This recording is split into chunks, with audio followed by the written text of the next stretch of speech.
Bonjour et bienvenue à tous mes petits bowlers. On se retrouve aujourd'hui pour une nouvelle un peu spéciale concernant le Paris Saint-Germain. Après 10 ans au club, Marco Verratti quitte le Paris Saint-Germain. Que retenir de son passage? C'est une excellente question. Que lui souhaitons-nous pour l'avenir aussi? Marco Verratti, il faut le rappeler, c'est un des premiers joueurs de l'RQSI qui a rejoint le club en 2013. Et à l'époque, c'était un jeune prospect, c'était un jeune joueur qui devait s'imposer au Paris Saint-Germain, chose qu'il a finalement réussi à faire. Il s'est imposé comme un réel titulaire, comme le taulier de ce milieu de terrain pendant de nombreuses années au Paris Saint-Germain, surtout après les départs de Thiago Motta et de Blaise Matuidi. Et si on peut en retenir quelque chose, c'est que Marco Verratti, c'est quand même le deuxième joueur le plus capé de l'histoire du Paris Saint-Germain.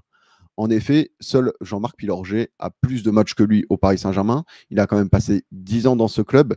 Et comme vous le voyez, son palmarès, il est plutôt balèze. Marco Verratti, c'est 30 trophées. Comme vous pouvez le voir, il y a la Série B, il y a la Coupe de la Ligue, il y a le Trophée des Champions, la Coupe de France, la Ligue 1, l'Euro.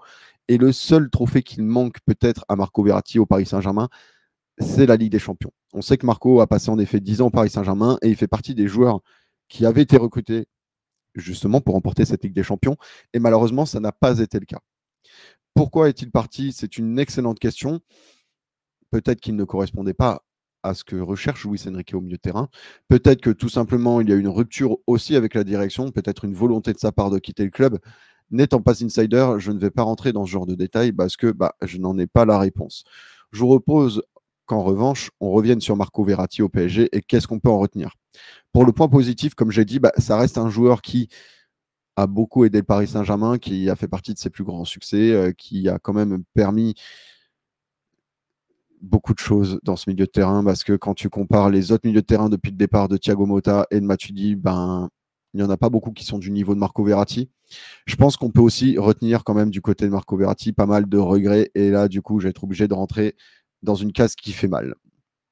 En effet, regardez, la liste est quand même assez importante. Alors bon, Marco Verratti n'a jamais fait une saison complète absente pour blessure, mais quand tu commences à faire le nombre de cumuls du match qu'il rate, en Ligue 1, en Coupe de France, en Ligue des Champions, quand tu mets au PSG le nombre de jours et de matchs manqués, tu te dis que c'est quand même un petit peu dommage. Tu sais qu'en plus, Marco Verratti n'avait pas l'hygiène de vie la plus fiable non plus, donc tu te demandes s'il n'y a pas quand même corrélation entre ses blessures et entre son hygiène de vie.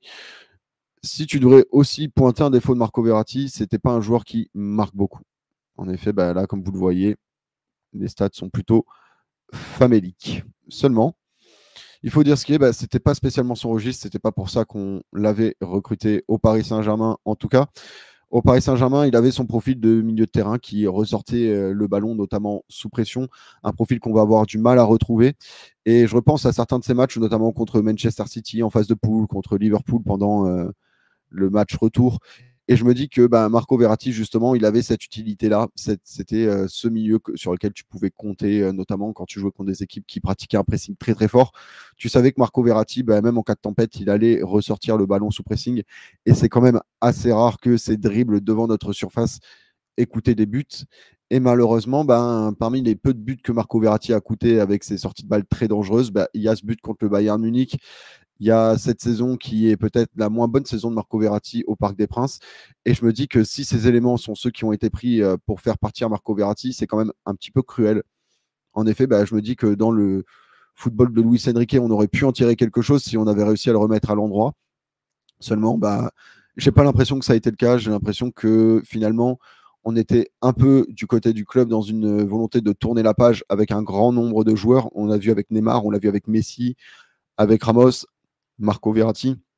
Je pense que le PSG essayait peut-être de mettre fin à un cycle et Marco Verratti, on a payé les frais. Et je trouve ça un peu dommage parce qu'en ce qui me concerne, on aurait pu peut-être faire quelque chose de Marco Verratti, mais on ne le saura jamais. Marco Verratti est acté sur un départ. Est-ce que c'est une bonne chose ou non?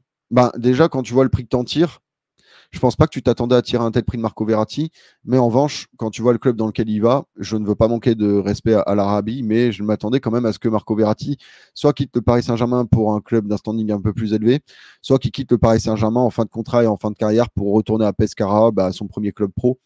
Et je pensais plutôt ce type de parcours pour Marco Verratti. Ça n'empêche pas qu'il peut toujours l'avoir, il peut toujours retourner à Pescara après avoir eu ses piges au Qatar. Mais c'est vrai que je ne m'attendais pas forcément à ce départ du Paris Saint-Germain en direction du Qatar. J'espère en tout cas qu'il y aura un hommage qui sera fait pour Marco Verratti. Justement, on en parlait sur Paris Central. En ce qui me concerne, il est possible qu'il y ait un hommage un peu comme Blaise Matuidi, c'est-à-dire pas tout de suite, mais que dans 1 mois ou 2 mois, il revienne au Paris Saint-Germain pour un match et qu'il ait un hommage digne de ce qu'il a apporté au Paris Saint-Germain durant ces 10 années. En tout cas, c'est ce que je lui souhaite. J'espère qu'il ne sera pas totalement jeté comme un malpropre. En ce qui me concerne, il ne le mérite pas.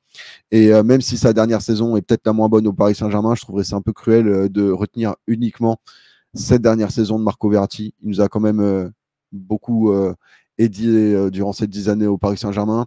En ce qui me concerne, il fait partie des légendes du Paris Saint-Germain. Je suis ouvert au débat et je peux entendre ceux qui sont pour, en tout cas. Ceux qui sont contre, en tout cas, je veux bien des arguments. N'hésitez pas à me les donner dans le chat et dans les commentaires pour me dire votre avis si pour vous, Marco Verratti est une légende du Paris Saint-Germain. En tout cas, il a beaucoup apporté à ce club et son départ va faire du mal. Si on arrive à le remplacer correctement, tant mieux. Mais si on est encore sur un profil comme Thiago Motta, où on galère à le remplacer, où on met des années, ce sera quand même un petit peu dommage. Je pense que j'ai pas mal traité le sujet de Marco Verratti au Paris Saint-Germain, en tout cas. Je préfère rester en tout cas sur cette page-là de son palmarès et de ce qu'il a apporté au Paris Saint-Germain, même s'il y a quelques nuances à apporter à son passage, notamment son envie de départ en 2017 et ses nombreuses blessures et le peu de buts qu'il marque. Mais je préfère retenir justement ce joueur qui était très élégant ballon au pied, qui savait très très bien ressortir sous pressing, qui a été fidèle au Paris Saint-Germain pendant 10 ans quand même. Et moi, je veux bien connaître votre avis pour ceux qui suivent cette chaîne. Qu'est-ce que vous retiendrez de Marco Verratti au Paris Saint-Germain?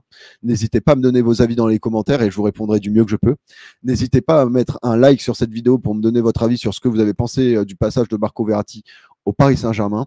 N'hésitez pas d'ailleurs à vous abonner si vous êtes nouveau sur la chaîne et pour un maximum de contenu PSG et autres, parce que je traite aussi la Bundesliga, la Liga, la Première Ligue sur cette chaîne et je fais des débriefs de matchs et des avant-matchs. Donc on se donne rendez-vous très bientôt pour les avant-matchs du week-end, vu que le foot de club reprend ce week-end suite à la trêve internationale. Merci à tous, en tout cas, d'avoir participé. C'était un petit puzzle de mots et de pensées. Que le football français et Marco Verratti repose en paix.